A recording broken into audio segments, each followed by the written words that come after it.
Do you love your wife? Yes. Prove it. Like, what's the metric? Give me the number that helps me know, right? Because when you met her, you didn't love her. Now you love her, right? Tell me the day the love happened. It's an impossible question. But it's not that it doesn't exist, it's that it's much easier to prove over time, right?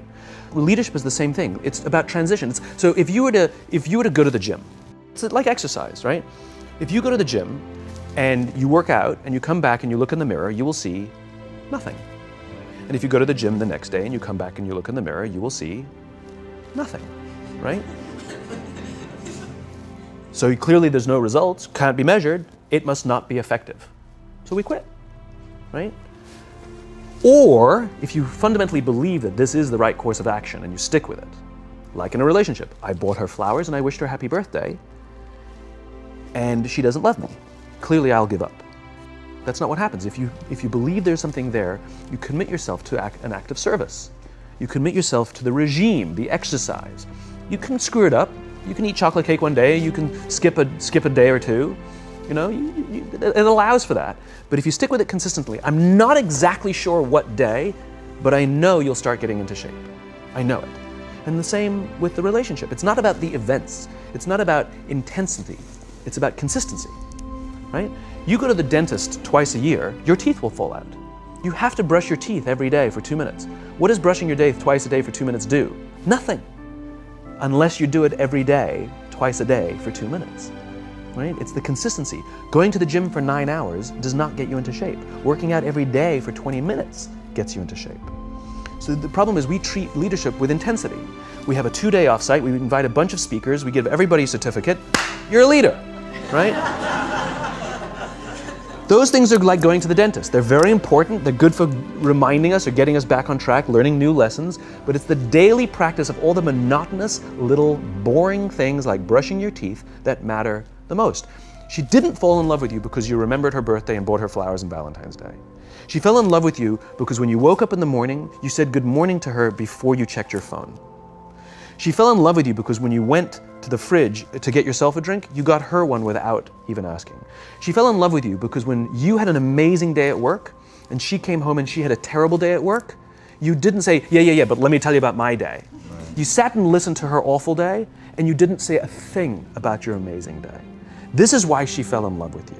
I can't tell you exactly what day, and it was no particular thing you did. It was the accumulation of all of those little things that she woke up one day and as if she pressed a button, she goes, I love him, right? Leadership is exactly the same. There's no event.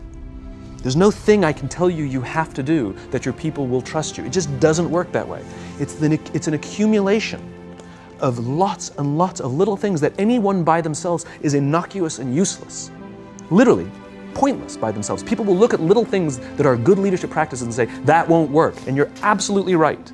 But if you do it consistently, and you do it in combination with lots of other little things, like saying good morning to someone, that looking them in the eye. My friend George, who's a 3-star general in the Marine Corps, he says his test for leadership, and I love this, he goes, his test for a good leader is if you ask somebody how their day is going, you actually care about the answer.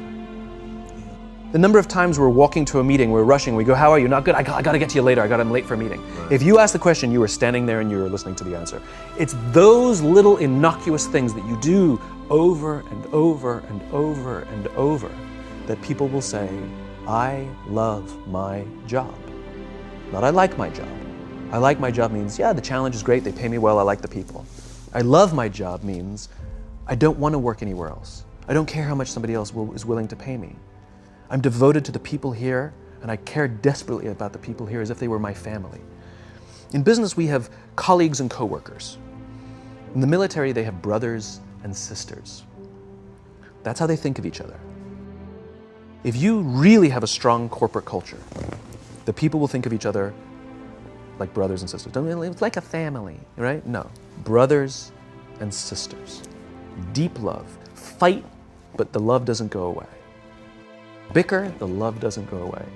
And I'll fight with my sister, but if you threaten my sister, you're gonna have to deal with me, right? We'll fight internally, we'll bicker with each other, but nobody's gonna hurt each other, and if anything from the outside shows up, you're looking at a unified front. Brothers and sisters. Now, how do you create brothers and sisters out of strangers? Common beliefs, common values, parents, in other words, executives who care about their children's success, who care to raise their children, teach them skills, discipline them when necessary, help them build their self-confidence so that they can go on and achieve something more than you could have ever imagined achieving for yourself. That's leadership, an absolute love and devotion for the people who've committed their lives to this enterprise. It's a human thing. So just as you know how your body feels after a good workout, and you know how your body feels after a big greasy meal, you know that one is good for you and one is not, despite what it may taste like. And that's the problem with short-term gains, right? They feel really good in the short term. We're highly, highly, highly trained social animals. We're highly adapted social animals. We can feel social awkwardness, and we can feel when things are going well. You can sense it. You say you have this sense of laughter, around the office. Like, we don't walk around with blinders. We're like I said, we're made to do this. That's why we can assess if somebody's trustworthy or not. That's why we keep our walls and we're like, yeah, his results are great, but I wouldn't trust him. As opposed to letting down your butt, like, I trust her with anything. I trust her with my kids, my money, anything. So we're highly attuned animals, and so we're good at sensing it. But I will say there is a caveat to your metric of laughter, which is a decent one, is that scale breaks things in human beings. As I said before, we're not made for populations bigger than about 150-ish. It's called Dunbar's number. Robin Dunbar, a professor from Cambridge University, theorized that we cannot maintain more than about 150 close relationships. And the way he defined a close relationship is, if you're at a bar with a bunch of friends and somebody comes in, would you ask that person to join you or not? And it's about 150 that we would ask them to come join us. And if you think about the reason, that actually makes perfect sense, which is there's two limiting factors. One is time. If you only gave 2 minutes to every person you know, you'd make no close friends. And the other one is memory. You just can't remember everybody. And so this is where leadership becomes very, very interesting, because if you have a company that has a lot of people, 5, 6, 7, 800 people, 1,000, 2,000, 5,000 people, clearly you can't know everyone. And clearly as a CEO, like, I care about every single one of my people. You don't even know. Some of the people you work for who work for you are bastards. You don't care about them, right? So it's a nonsense statement. But what you can say is, I desperately care about the people whose names I know and whose faces I recognize. And I care desperately about my leadership, and I instill in them every day that I will give them the tools and I will take care of them with one purpose and one purpose only, that they will take care of the people in their charge. And I want those people to take care of the people and instill in them that they take care of the people in their charge.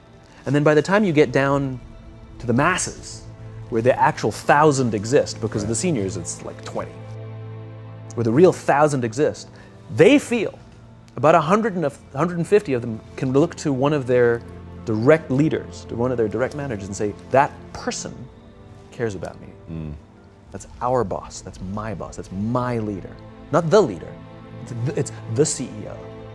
That's my manager, my boss, my leader. The one thing I am comfortable saying that all effective leaders must have is courage.